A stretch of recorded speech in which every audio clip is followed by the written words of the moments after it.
बिस्मिल्लाहिर्रहमानिर्रहीम। अस्सलाम वालेकुम स्टूडेंट्स। राउंड 3 चैप्टर नंबर 7 को हम लोग डिस्कस कर रहे थे। चैप्टर नंबर 7 आप लोगों का बायो एनर्जेटिक्स के हवाले से था, जिसमें हमने बायो एनर्जेटिक्स के हवाले से स्टडी कर लिया है, एटीपी के हवाले से स्टडी किया था, ऑक्सीडेशन रिडक्शन रिएक्शन के हवाले से स्टडी किया था। इट्स मीन हमने बहुत सारे इसमें टॉपिक्स जो है वो स्टडी कर लिए हैं। थोड़ा सा उनका मैं आपको ओवरव्यू दे देता हूँ कि आपके पास जो पहला टॉपिक था, जो आपके पास था बायो एनर्जेटिक्स, वो क्या था कि बायो एनर्जेटिक्स में आप लोग लिविंग ऑर्गेनिज्म के अंदर मौजूद जो एनर्जी है ना, उसके रिलेशनशिप और उसकी ट्रांसफॉर्मेशन के हवाले से स्टडी करते हैं। रिलेशनशिप मैंने आपको बताया था कि वो एनर्जी कहाँ पर कैसे बन रही है और कहाँ कहाँ पर यूज हो रही है। फिर आपको रिलेशनशिप के हवाले से मैंने बताया था कि रिलेशनशिप के अंदर ये है कि वो ट्रांसफॉर्मेशन, कि वो एनर्जी कहाँ कहाँ पर कन्वर्ट कैसे हो रही है, कहाँ कहाँ पर कैसे कन्वर्ट हो रही है, कैसे कैसे पाई जाती है। पोटेंशियल एनर्जी की सूरत में पाई जाती है, काइनेटिक एनर्जी की सूरत में पाई जाती है। तो इट्स मीन कि हमने उसकी काइनेटिक एनर्जी, पोटेंशियल एनर्जी के अंदर ट्रांसफॉर्मेशन के हवाले से भी क्या किया था, स्टडी किया था। फिर ऑक्सीडेशन रिडक्शन रिएक्शन के अंदर मैंने आपको बताया था कि जब भी कोई ठीक है एटम इलेक्ट्रॉन लूज करता है तो it's mean it oxidize, and जब वो कोई इलेक्ट्रॉन गेन करता है तो वो क्या करता है, वो अपने आप को रिड्यूस कर रहा है, रिडक्शन के प्रोसेस से चल रहा होता है।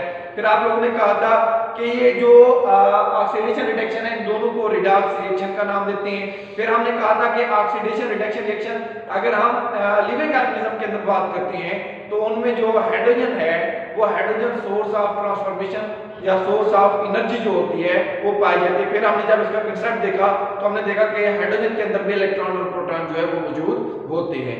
उसके बाद फिर आपने एटीपी के हवाले से पढ़ा। एटीपी सेल एनर्जी करेंसी का जिसे आप लोग नाम देते हैं कि सेल के अंदर जितना भी एनर्जी होती है उस तमाम एनर्जी को प्रिपेयर करने का, तमाम एनर्जी को बनाने का जो काम है या देने का जो काम है वो एटीपी के जिम्मे होता है। इसमें सेल के जिस हिस्से में भी एनर्जी की जरूरत होती है तो वो अपनी एनर्जी की जरूरत एटीपी से ही पूरा करता है। और एटीपी का मैंने आपको बताया कि एटीपी कैसे बनती है कि ये प्लांट्स के अंदर प्रोड्यूसर जिन्हें आप लोग कहते हैं वो एटीपी बनाते हैं in the presence of sunlight and mixing of carbon dioxide and water. तो इन तमाम चीजों के हवाले से मैंने आपको बताया था। फिर आपने देखा था कि एटीपी एनर्जी देती है तो 7 किलो कैलोरीज जो एनर्जी है, जब एक उसका फास्फेट बॉन्ड ब्रेक करता है तो 7 किलो कैलोरीज एनर्जी जो है वो रिलीज होती है। इट्स मीन कि हमने बहुत सारी चीजों के हवाले से जो था इसमें डिस्कस किया था। आज हमारे पास टॉपिक उस अपना एटीपी के बाद आपने पढ़ा था फोटोसिंथेसिस। तो फोटोसिंथेसिस से ही रिलेटेड टॉपिक है कि रिलेटेड टॉपिक क्या है कि intake of water and carbon dioxide के पौधों के अंदर, क्योंकि आपको पता है कि फोटोसिंथेसिस के अंदर जो दो रॉ मटेरियल्स है ना वो यही होते हैं, एक वाटर होती है और दूसरा कार्बन डाइऑक्साइड जो है वो रॉ मटेरियल के तौर पर पाई जाती है। रॉ मटेरियल से मुराद जो ओरिजिनल हालत में पाए जाए, खाम माल के तौर पर पाए जाते हैं, जिनको आपस में मिक्स करके कोई नई चीज बनाई जाती है। तो पौधों में जब फोटोसिंथेसिस का प्रोसेस होता है तो उनमें रॉ मटेरियल दो चीजें ही होती है। एक रॉ मटेरियल के तौर पर आपके पास वाटर होती है और दूसरा रॉ मटेरियल के तौर पर आपके पास क्या होती है, कार्बन डाइऑक्साइड होती है। तो इन दोनों चीजों को, कार्बन डाइऑक्साइड और वाटर को, पौधे जो है वो डिफरेंट तरीकों से अब्सॉर्ब करते हैं अपनी बॉडी के अंदर, क्योंकि ये उनकी बॉडी के अंदर मौजूद नहीं है पहले से, इनको एटमॉस्फेयर से, एनवायरनमेंट से लेना पड़ता है। तो हम देखते हैं कि पौधे को कैसे लेते हैं और पौधों के अंदर क्या मैकेनिज्म होता है।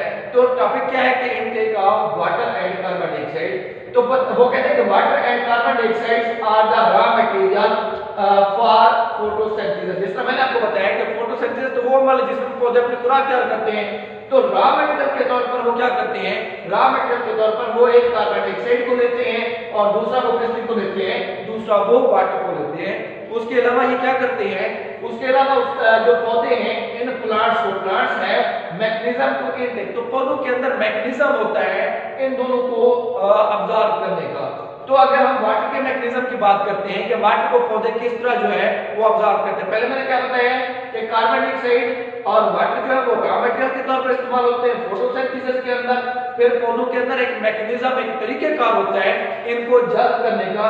तो पानी को पौधे कैसे जल्ब करते हैं, पानी जो है वाटर प्रेजेंट इन सॉइल, आपको पता है कि पानी जो है वो जमीन के अंदर मौजूद होता है, जमीन से पौधे इसको जल्ब करते हैं bye the help of two things which are roots, के एक तो उनकी जड़ें और दूसरा रूट के ऊपर जो छोटी छोटी हेयर लाइक स्ट्रक्चर होते हैं। फॉर एग्जांपल ये प्लांट है, ये सेल है, सेल के अंदर ये रूट्स है, रूट्स के ऊपर कुछ हेयर लाइक स्ट्रक्चर पाई जाती हेयर लाइक स्ट्रक्चर को आप लोग नाम देते हैं रूट हेयर्स का।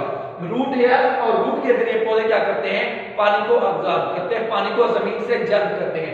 अब उसके बाद आपको पता है कि पौधों के अंदर एक टिश्यू पाया जाता है which are specialised for the transformation of water which is named as xylem, जिसे हम लोग किसके नाम देते हैं, इसे हम लोग जाइलम का नाम देते हैं। और वो जाइलम क्या करती है, पानी को ट्रांसपोर्ट करती है through out the plant body के। जैसे जाइलम क्या करती है, इस पानी को जो रूट्स के जरिए और रूट हेयर्स के जरिए पौधों की बॉडी के अंदर है, उसे पूरी बॉडी के अंदर क्या कर देती है, फैला देती है, पहुंचा देती है। अब नेक्स्ट आप लोग के पास क्या है, नेक्स्ट आप लोग के पास कार्बन डाइऑक्साइड है।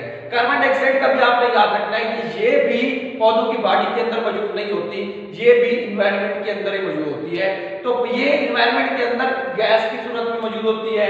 तो पौधे क्या करते हैं कि पौधे जो अपने लीव्स से, लीव्स मतलब उनके पत्तों से क्या में छोटे छोटे सुराख पाए जाते हैं, उन सुराखों के जरिए इन कार्बन डाइऑक्साइड को क्या करते हैं, बाहर से अंदर की तरफ जज़्ब करते हैं। अब उन छोटे छोटे पोर्स को आप लोग किस चीज का नाम देते हैं, उन छोटे छोटे पोर्स को आप लोग नाम देते हैं स्टोमेटा का। स्टोमेटा जो है वो प्लांट बॉडी के ऊपर मौजूद होते हैं, प्लांट के लीव्स के ऊपर मौजूद होते हैं। पौधे क्या करते हैं, उन स्टोमेटा को दिल के बाद ओपन करते हैं, कार्बन डाइऑक्साइड जो है वो बाहर से अंदर की तरफ आती है, क्योंकि बाहर उनकी कंसंट्रेशन ज्यादा होती है, अंदर कम होती है। तो इस वजह से वो क्या करती है, बाहर से अंदर की तरफ bye the help of stomata move करती है। उसके बाद ये स्टोमेटा से अंदर दाखिल होने के बाद कहां पर आती है, मीलोफिल सेल्स के अंदर आते हैं। मीलोफिल सेल्स, मीलो से मुराद क्या होता है, मिडिल, एंड फिल से मुराद पत्ता, लीफ। इट्स मीन के पत्ते की जो मिडिल लेयर ऑफ सेल्स होती है उसे आप लोग नाम देते हैं मीलोफिल सेल्स, वहां पर आते हैं। मीलोफिल सेल्स के अंदर जब एयर इंटर होती है तो उस एयर के अंदर क्या मौजूद होती है, जो कार्बन डाइऑक्साइड मौजूद होती है, उस कार्बन डाइऑक्साइड को इन स्टोमेटा में मौजूद जो वाटर है वो क्या कर लेता है, वाटर उसको जल्द कर लेता है। और उसके बाद फिर फोटोसिंथेसिस में उस कार्बन डाइऑक्साइड को क्या किया जाता है, यूज किया जाता है। यहाँ पर उसने एक मैकेनिज्म छोटा सा बताया है जिसको रिकॉलिंग के नाम से उसने बताया है कि उसमें वहां पर उसने ऑस्मोसिस की डेफिनेशन बताई है। ऑस्मोसिस मैं आपको चैप्टर नंबर 4 के अंदर भी बता चुका हूं कि ऑस्मोसिस क्या है।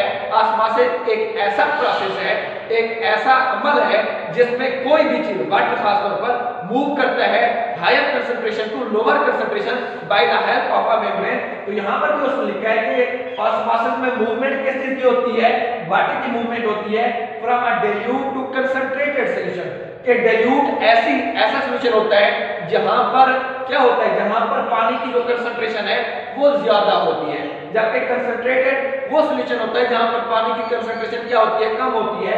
तो पानी डाइल्यूट से कंसंट्रेटेड की तरफ मूव करता है, लेकिन किस चीज की मदद से, bye the help of a membrane, एक मेम्ब्रेन में से गुजर कर हो जाता है। तो ऐसी मूवमेंट को आप लोग नाम देते हैं किस चीज का, ऑस्मोसिस। क्या है कि वाटर मूव करे डाइल्यूट से कंसंट्रेटेड की तरफ, जब वो डाइल्यूट से कंसंट्रेटेड की तरफ मूव करे तो उसमें एक मेम्ब्रेन के जरिए वो मूव करे, तो ऐसी मूवमेंट को आप लोग नाम देते हैं ऑस्मोसिस का।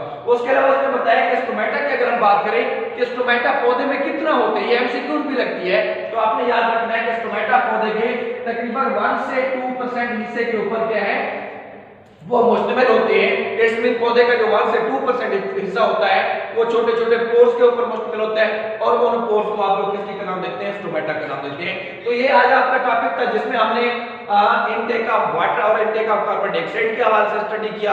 आपने देखा कि पौधे कैसे वाटर को जल्ब करते हैं और कैसे कार्बन डाइऑक्साइड को जल्ब करते हैं, और उम्मीद है कि ये आपको टॉपिक जो है समझ आ गया होगा।